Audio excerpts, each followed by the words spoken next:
Hace unos años, una residente de pediatría de aquí del hospital, de aquí del Zambrán, hizo pediatría aquí. Ahorita está con nosotros en hematología pediátrica en el universitario. Preparamos un artículo que ya se publicó en una revista mexicana y que tenía como objetivo, la que sigue, determinar qué tanto conocimiento tenía del estudio del paciente con anemia el médico de primer contacto, llámese pediatra, médico familiar o médico general. Evidentemente los pediatras están bastante más preparados que el médico familiar o el médico de primer contacto con respecto a la atención del paciente con anemia, pero nos dimos cuenta que había como que era algunos huequitos, y a partir de esos huequitos es como yo preparé esta plática que les voy a decir, y que espero que tenga algún interés y que les beneficie de alguna manera en la atención de sus pacientes. La que sigue, por favor, doctora. El primer caso es el de una niña de 2 meses que me la mandaron a la consulta porque estaba anémica, a decir del médico que me la envió. La niña se encontraba pálida, discretamente pálida, no tenía megalias en la exploración, no tenía prácticamente ningún síntoma. Y la biometría con la que me lo envió el pediatra traía 9,5 gramos de hemoglobina. Esta anemia era normocítica, normocrómica, y el resto de la biometría hemática era normal.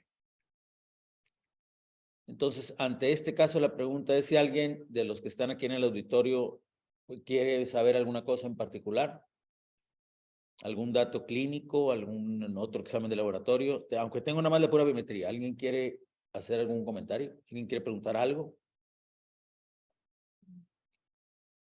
Los reticulocitos estaban en 1.5% y era normocítica, normocrómica.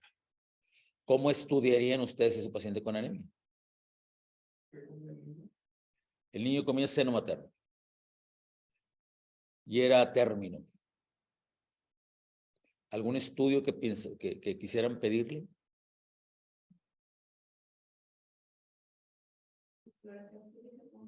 Un poquito pálido y pálida más bien, y el resto era completamente normal.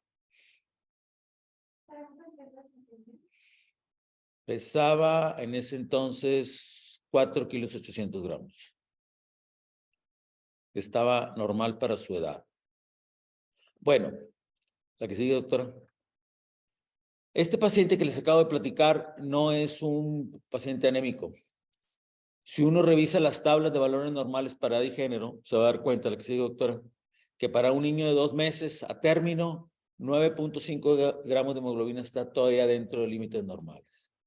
Entonces, la primera observación, que es una cosa que yo veo con alguna frecuencia en la consulta, es que se envían pacientes para estudiarse por anemia o ya estudiados por anemia, al cual no le han encontrado un diagnóstico, cuando realmente el paciente no tiene un problema de anemia. Entonces, en pediatría, especialmente en pediatría y especialmente en los niños menores de 1 año, si uno calcula que tu paciente tiene anemia, lo primero que tienes que hacer es cerciorarte que realmente la tenga. Y la mejor manera, por no decir que la única manera de saberlo, es revisar las tablas de valores normales que todo pediatra tiene que tener. Cuando, no en la mente, porque es medio complejo tener tantos números, pero sí saber dónde está la tabla que yo tengo que revisar para, de acuerdo a esa tabla, determinar si el paciente está o no está anémico. Y si está anémico, estudiarlo, y si no está anémico, pues olvidarnos del caso y no tener que hacer ninguna maniobra. En esta niña se revisó, no se encontró ninguna alteración, la biometría, como les dije, era completamente normal, la hemoglobina estaba dentro de límites normales, y por lo tanto se le dio recomendaciones al pediatra con respecto a la dieta y al inicio temprano de hierro, y nada más. No se hizo ninguna maniobra, ningún estudio especial ni nada por el estilo.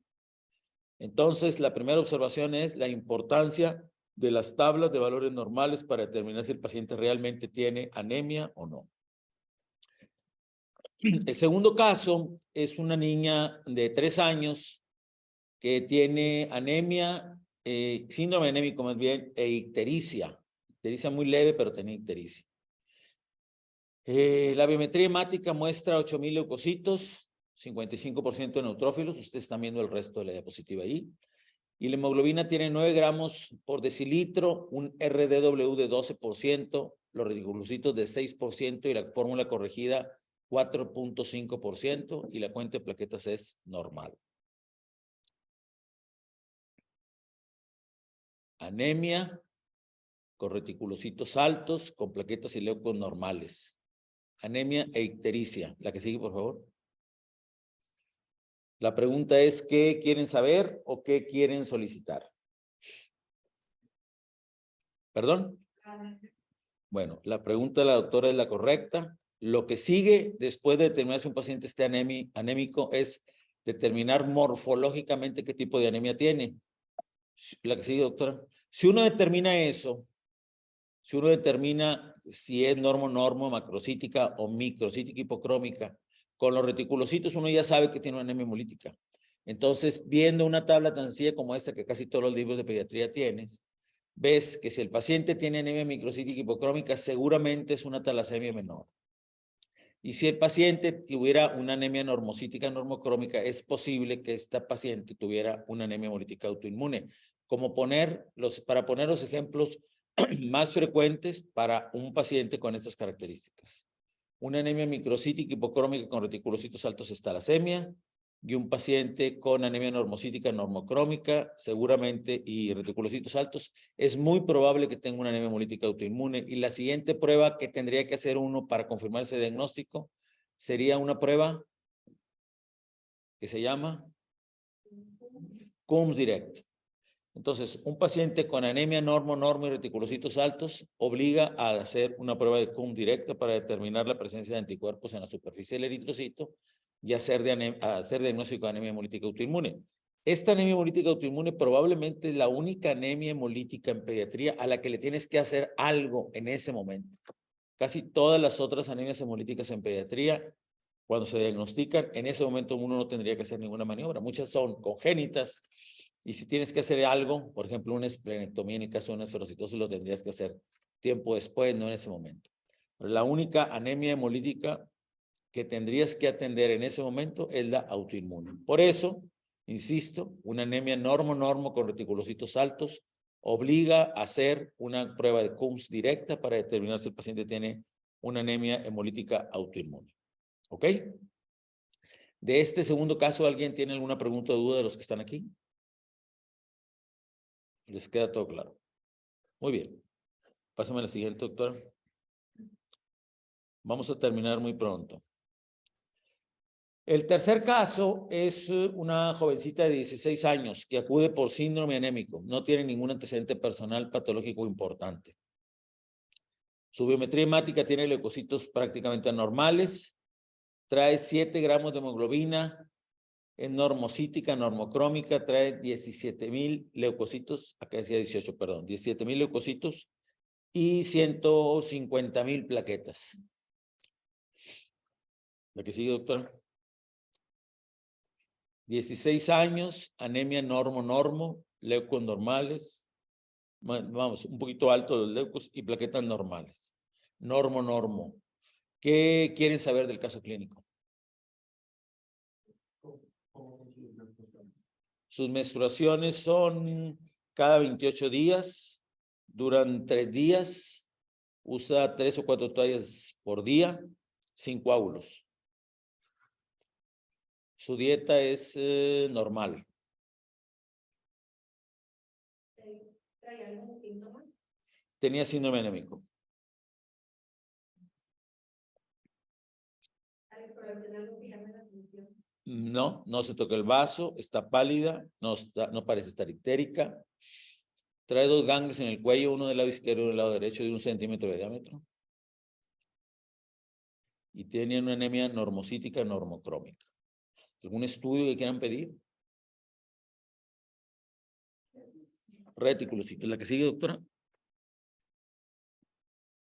Tercera cosa importante, ya llevamos las tablas de valores normales y la clasificación morfológica. El tercer punto importante es una prueba despreciada por la mayor parte de los doctores. Es una prueba que cuesta 20 pesos en casi cualquier laboratorio, pero no se solicita.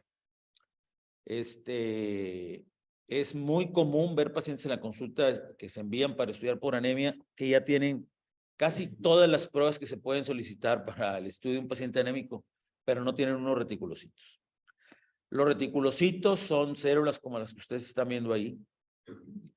que se colorea o se tiñe los restos del núcleo que alguna vez tuvieron cuando eran eritroblastos. Es como un paso intermedio entre un eritroblasto, que normalmente está en la médula ósea, y un eritrocito maduro. El eritroblasto tiene núcleo, el eritrocito ya no tiene núcleo.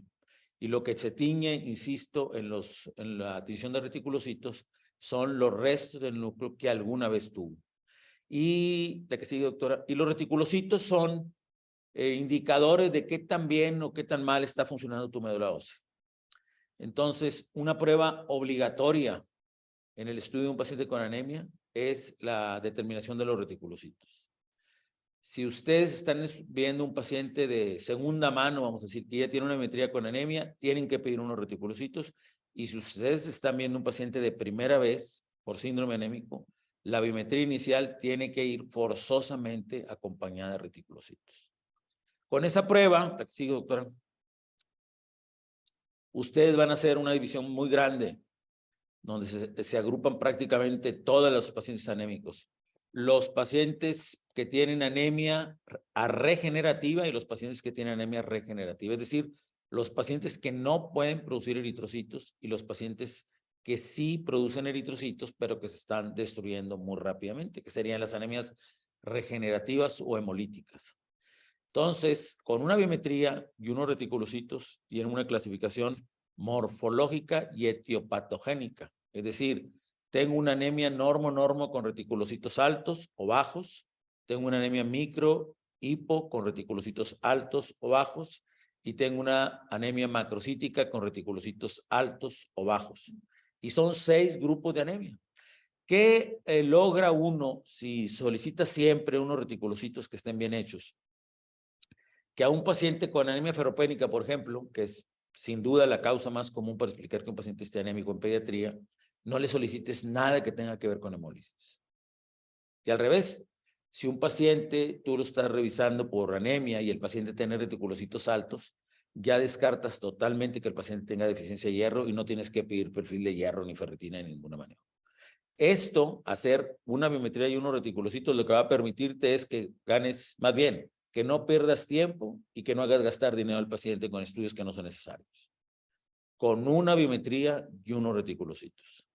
No va a ser posible que vayas a lograr el diagnóstico definitivo al 100% de seguridad con estas pruebas, pero te vas a acercar mucho al diagnóstico y cuando menos vas a evitar hacer pruebas que sean innecesarias. Debo decirles que, por ejemplo, para anemia ferropénica, que insisto, es por mucho la causa más común de anemia en pediatría, una biometría con anemia microcítica e hipocrómica, que tenga un RDW elevado y que tenga unos reticulocitos bajos, con leucos y plaquetas normales, tiene una seguridad diagnóstica para ferropénica de más del 98% de los casos. Es decir, con una biometría y con unos reticulocitos sin perfil bioquímico, sin ferritina, te acercas con casi al 100% de seguridad diagnóstica. Te faltaría nada más explicar por qué el paciente hizo anemia ferropénica. Si tienes una jovencita que menstrua, como se mencionó la semana pasada, cantidades industriales, tú ya tienes el diagnóstico, sin que hagas ninguna prueba. Entonces necesitas hacer ningún otro examen que no sea biometría y reticulocitos. Hay algunos hospitales en Monterrey que ya la prueba de los reticulocitos te la reportan junto con la biometría hemática. A la vuelta de muy poquito tiempo seguramente eso va a ser de rutina. Mientras tanto, mientras no todos los laboratorios hagan la tinción de reticulocitos de manera rutinaria, ustedes tienen que pedirla. Y en el estudio, insisto, específicamente en el estudio del paciente anémico, los reticulocitos es una prueba obligada. ¿Ok? La que sigue, doctora. Estos son los valores normales. Las primeras 3 columnas son como se reportaba, bueno, todavía se reporta de hecho, pero el recuento absoluto es una prueba más segura y los equipos estos automáticos que les estoy platicando, que reportan, que hacen los reticulocitos aún sin pedirlos, te hacen el reporte con recuento absoluto, que es una prueba, insisto, más segura que la observación que hace un químico que te reporta de manera subjetiva y que puede estar acertado o no. Pero de alguna manera eso te va a servir y si tienes una forma de tener una cuenta absoluta de reticulocitos sería mejor. La de abajo es una prueba que se llama para determinar reticulocitos corregidos y básicamente incluye el valor de los reticulocitos que se reportan y necesitas el hematocrito, la hemoglobina actual y el hematocrito ideal o real o el que debería tener este paciente para la edad y género. Con esos parámetros uno va a obtener la prueba corregida de reticulocitos. Esto te va a servir, les voy a poner un ejemplo más o menos claro. Imagínense una niña que trae 10 gramos de hemoglobina, es microhipo y trae 2.5% de reticulocitos. Y ese 2.5% de reticulocitos puede hacer al médico que la está viendo pensar que la paciente tiene una anemia hemolítica porque los reticulocitos están en los límites superiores normales. Pero si tú haces una prueba corregida de reticulocitos, ese 2.5 se va a hacer un poquito más de 1 y por lo tanto va a ser una anemia arregenerativa y te va a apoyar el diagnóstico de una anemia ferropénica. La prueba es muy sencilla, es cuestión de tenerla identificada para hacerla cuando tengas alguna duda al respecto. Y esa prueba no la tienes que hacer si tienes un recuento absoluto de reticulocitos, que es una prueba, insisto, que no está al alcance de todo el mundo todavía. La que sigue, doctora. Este es el cuarto caso. Esta muchachita tiene 14 años de edad, acude porque tiene síndrome anémico, está pálida, taquicárdica, tiene un par de ganglios en el cuello, uno del lado izquierdo y uno del lado derecho, miden 1 centímetro, 1,5 centímetros de diámetro. Se le toca el vaso a la inspiración profunda, es decir, tiene esplenomegalia grado 1. Tiene 9 gramos de hemoglobina, es normocítica, normocrómica.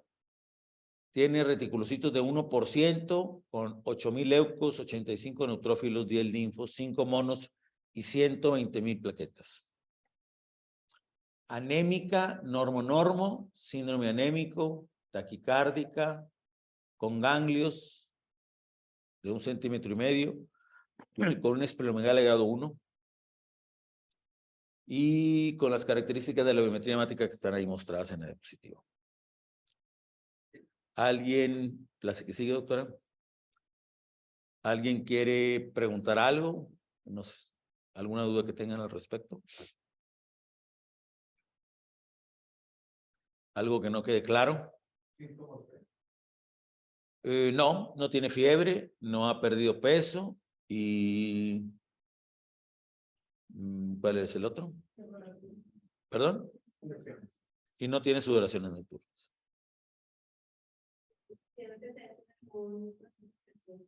No. Cuando menos en los últimos 2 meses no ha tenido ningún proceso infeccioso, ni ha tenido fiebre. No tiene dolor óseo.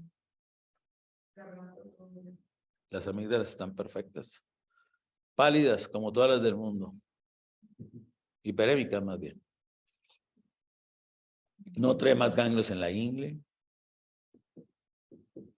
Los ganglios tienen son dolorosos. No duelen, se mueven poco, no están rojos ni calientes. Y no son duros, pero tampoco son blanditos.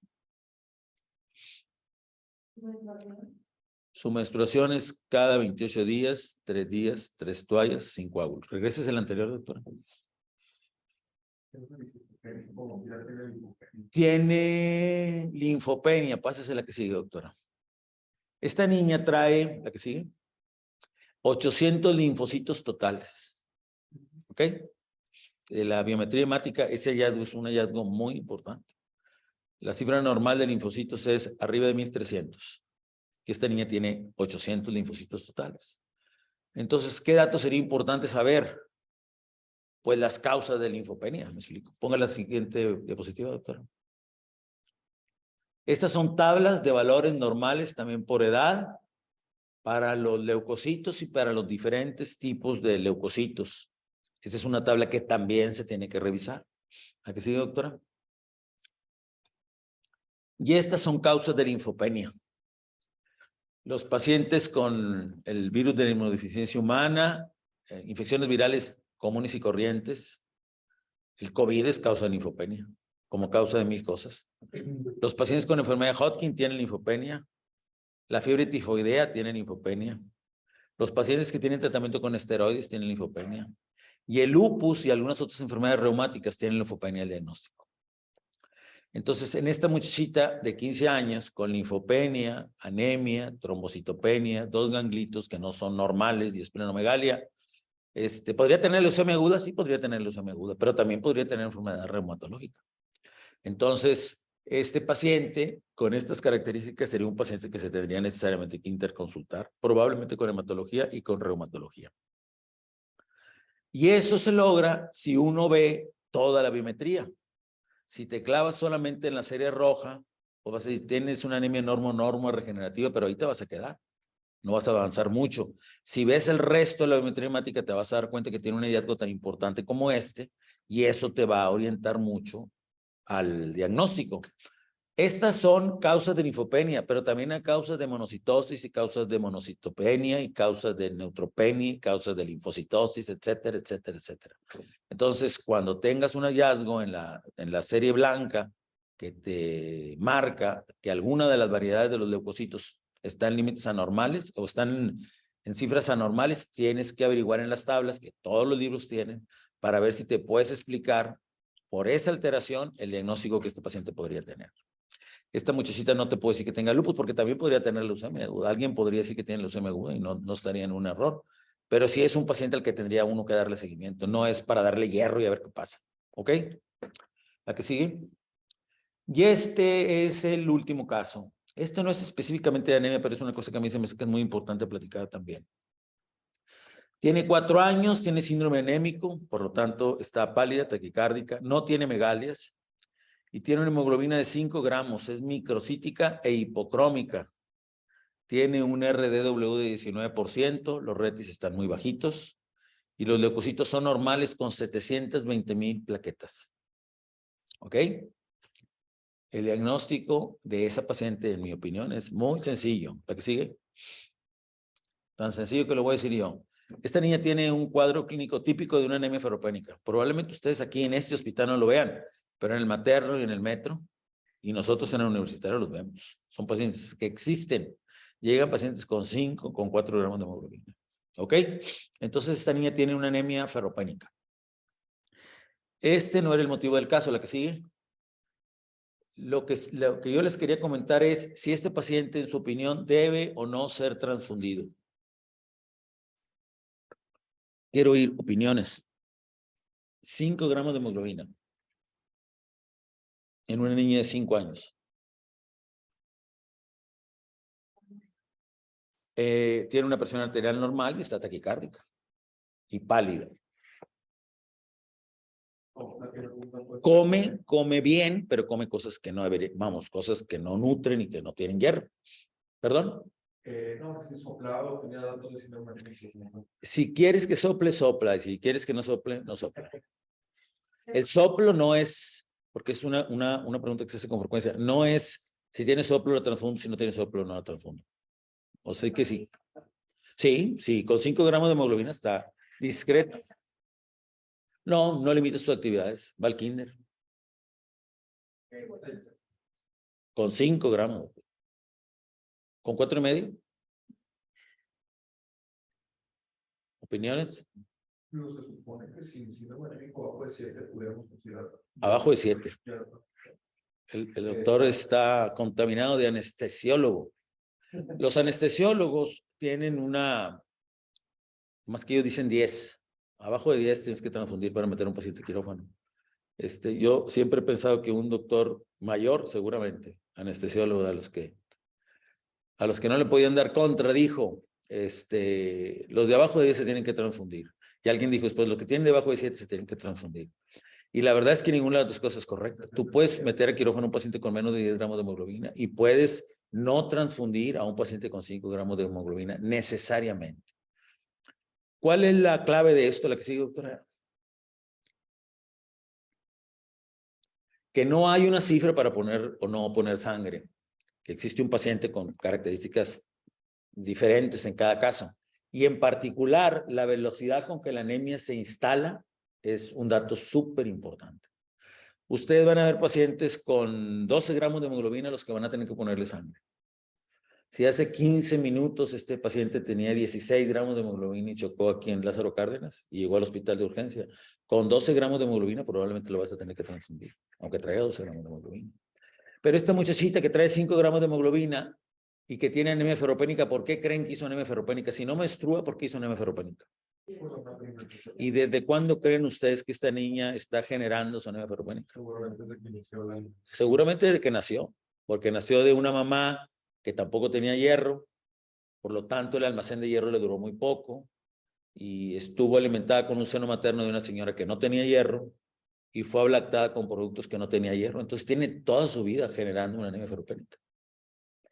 En el caso de la muchachita que pusimos hace un momento bien, en el caso de una jovencita, como la semana pasada presentaron, con anemia ferropénica por menstruaciones abundantes, que tiene ahorita 16 años y que trae 5 gramos de hemoglobina, pero que empezó a menstruar a los 11, y que desde los 11 está menstruando cantidades exorbitantes, aunque esté bien nutrida, pues es una niña que ha ido generando su anemia ferropénica de una manera muy paulatina.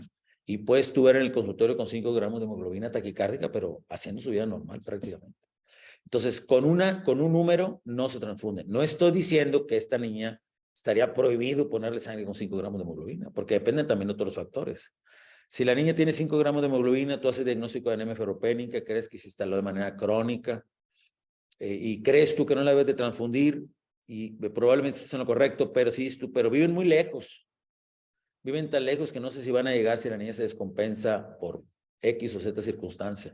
O en el caso de la muchachita que ya está menstruando, no sabes tú si con la siguiente menstruación de dentro de 2 semanas se va a descompensar. O si los papás son más o menos ignorantes, incluyendo la niña, y no se van a dar cuenta que se pone malita. Entonces esa paciente, aunque tú hayas pensado que probablemente con el puro hierro era suficiente, a lo mejor la tienes que transfundir. La idea es nada más que no tienes que transfundirla por un número. ¿Ok? Por un número no se toma la decisión. Y eso también juega al lado contrario. Nosotros con frecuencia recibimos pacientes en el hospital con leucemia que llegan con 4 o 5 gramos de hemoglobina y que estuvieron internados en otro hospital las últimas 2 noches con 4 o 5 gramos de hemoglobina. Y no se transfundieron porque el médico tratante calculó que si se transfundía se iba a afectar el diagnóstico de esta paciente. Y la verdad es que para fines prácticos no se afecta absolutamente nada. El paciente que tiene leucemia o anemia plástica o anemia meduloblástica la va a tener con o sin haber sido transfundido. Entonces, un paciente con 4 o 5 gramos de hemoglobina que está, ya no digo descompensado, sino que está muy sintomático, no tendrías que detenerte para transfundirlo pensando que el diagnóstico se va a alterar con esa conducta. No va a pasar absolutamente nada. ¿Ok? ¿A qué sigue, doctora? De estos algoritmos también existen en casi todos los libros de pediatría. Yo me quiero enfocar especialmente en las primeras 2 cosas que les decía. Una clasificación morfológica con los índices eritrocitarios y una solicitud de reticulocitos para que con eso determinen en cuál de los 6 grupos de anemia el paciente va a quedar. ¿A qué sigue? Entonces, a manera de conclusión, uno tiene que revisar las tablas de valores normales. Existen en todos los libros. Los doctores ya con mucha experiencia puede ser que no necesiten revisar, que sepan rápidamente si el paciente está en un problema o no. Pero cuando uno está tratando de hacer experiencia, ir a las tablas no es ningún defecto ni nada malo. ¿Ok? La clasificación morfológica te la da la biometría. Es cuestión de verla y de determinar si el paciente, de acuerdo a los parámetros normales, si el paciente tiene microcitosis, si tiene una anemia microcítica hipocrómica, si es normo o si es macrocítica. Los reticulocitos son de ley. No se vale estudiar un paciente anémico si no tiene reticulocitos. Tiene que leerse la biometría hemática completa. No le hagan al estilo cirujano que lean nada más de pura hemoglobina para ver si lo meten a quirófano. Tienen que leer toda la biometría. Todos los parámetros de la biometría te van a servir para orientarte en el diagnóstico. Y finalmente, que no hay una cantidad determinada de hemoglobina que te define si un paciente va a ser transfundido o no va a ser transfundido. Todas estas cosas que les dije en esta media hora, como les platiqué al principio, todas seguramente las saben, nada más se las puse todas juntas y en media hora. Yo creo que si uno sigue esos pasos, que son relativamente sencillos y que todo el mundo conocemos y los pones en paquetito, a lo mejor no vas a poder determinar el diagnóstico al 100% de ninguna cosa, pero no vas a diferir diagnósticos que no debes de diferir y ni vas a solicitar pruebas que no debes de pedir.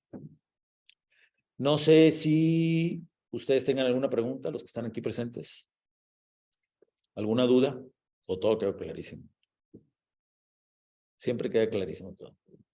Entonces, nada más como doctor, platicando de que en específico la transfusión depende de cada paciente, como estamos. Si tuviera el centro magnífico con el soplo, pero de manera crónica, como quiera, pudiera tal vez esperar si se queda la causa de Sí, el soplo, insisto, no es una indicación de que tengas que transfundirlo. Te vas a asustar un poquito, pero no es una indicación de que lo tengas que transfundir. ¿Ok?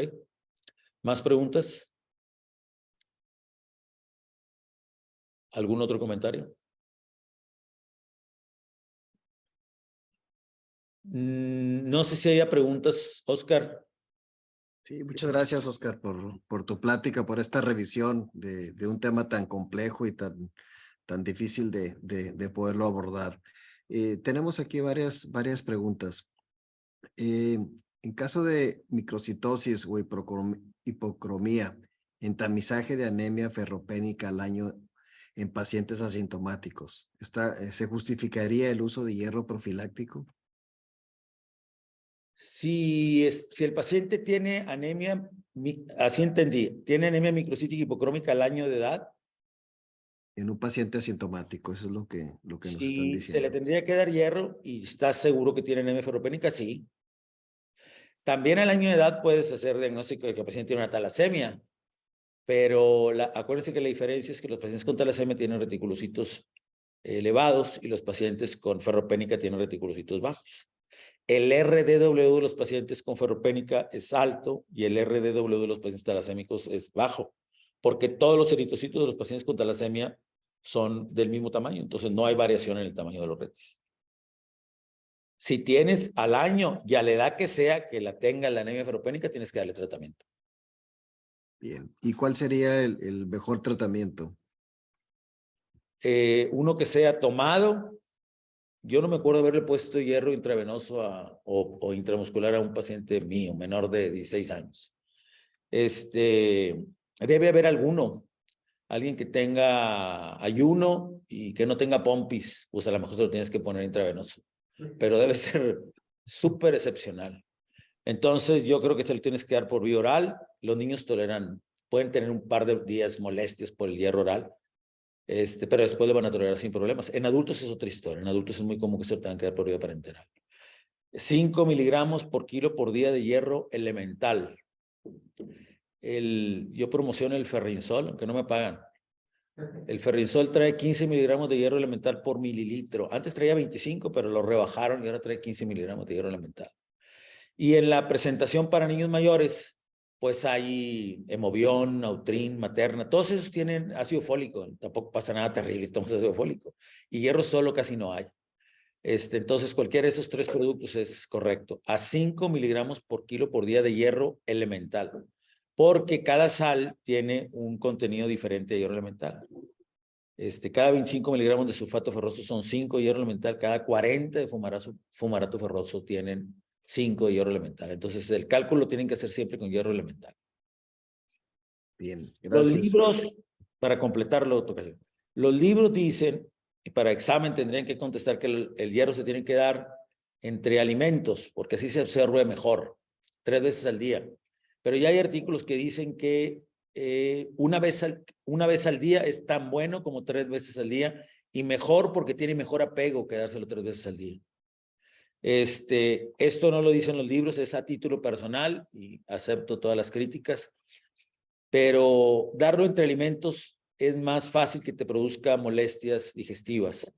Entonces yo lo recomiendo siempre con los alimentos, así sé necesariamente que se va a sacrificar un poquito la absorción del hierro, pero se van a terminar curando tarde que temprano, se van a tardar 3 o 4 días más en curarse, pero lo van a tolerar mejor.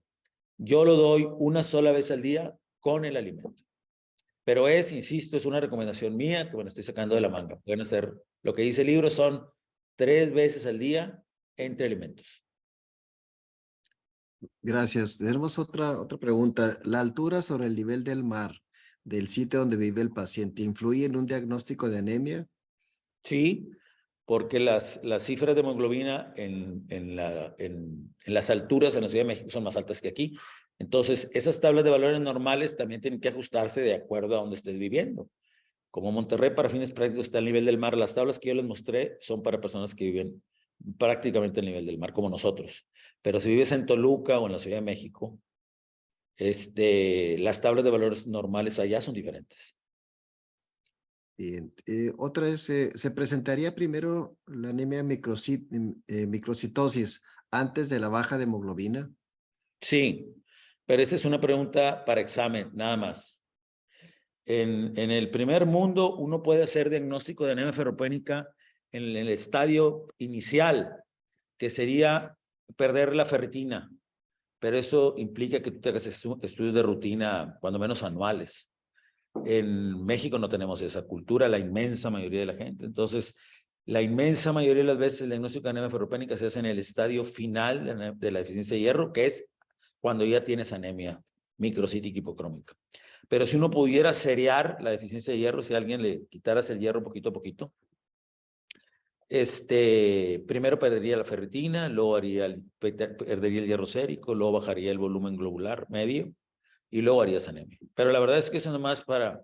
Yo algunas veces les decía eso hace muchos años cuando pensé que eso era muy importante, pero realmente nunca diagnosticas la anemia ferropénica, o más bien, nunca diagnosticas la deficiencia de hierro en esos estadios iniciales. Siempre lo haces cuando el paciente ya está anémico.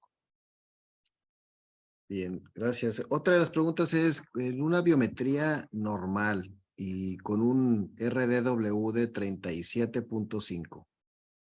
Está mal hecha la biometría. O sea, si la biometría es normal, no puedes tener un volumen globular medio tan... Perdón, no puedes tener un RDW tan amplio. El RDW es la anisocitosis puesta en número. Los que somos un poquito mayores nos enseñaron la anisocitosis como el hecho de tener diferentes tamaños de eritrocitos. O sea, si tú tenías una variación muy importante en el tamaño de los eritrocitos, tenías anisocitosis. 4 cruces, 3 cruces. Eso era obvio a ojos del observador. Pero desde hace ya, yo creo que 15 años más o menos, o 20 a lo mejor, esa anisocitosis ya casi no se reporta porque el RDW te la dice.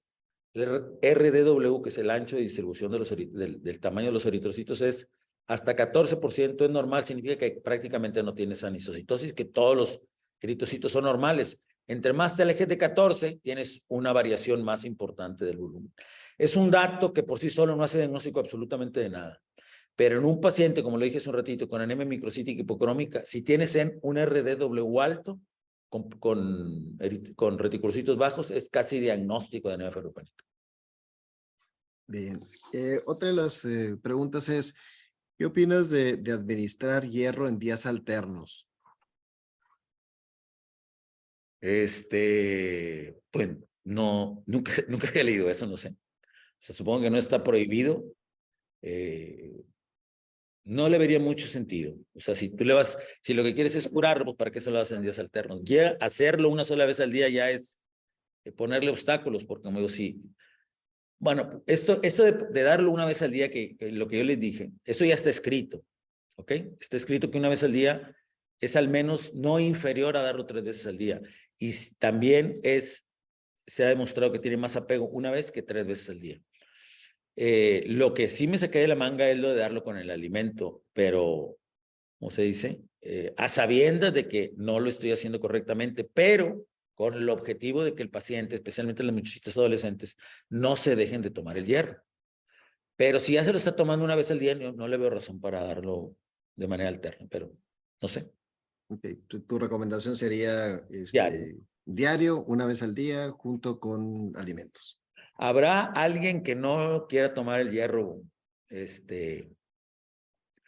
Y hay presentaciones de hierro ahora en el mercado mucho más nobles que las que había hace muchos años, que te daban muchos problemas y muchos líos. Entonces, en algún caso extremo que a mí no me ha tocado, pues podrías administrarlo por vía intravenosa. Se saca con una fórmula que yo no conozco porque no la uso, se saca la cantidad de miligramos de hierro que le tienes que poner y divides la cantidad de hierro en 3 o 4 aplicaciones por vía intravenosa. Pero insisto, como yo no veo adultos en niños, prácticamente todos lo toleran por vía oral y no tienen absolutamente ningún problema. Muy bien.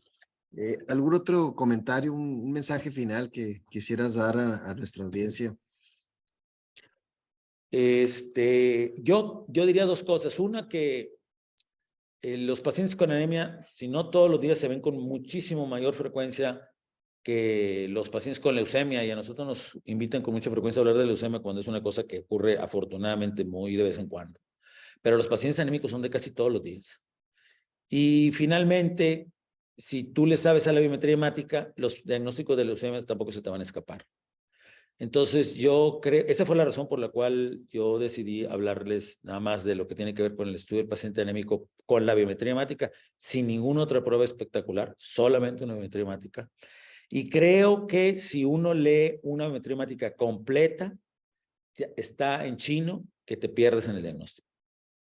Es muy complejo. Yo creo que leyendo la biometría hemática completa con los puntos que yo les puse ahorita, es muy difícil que te vayas a complicar con el diagnóstico. Y te vas a dar cuenta rápido a qué paciente tienes que referir y qué paciente tú vas a poder solucionar sin ningún problema.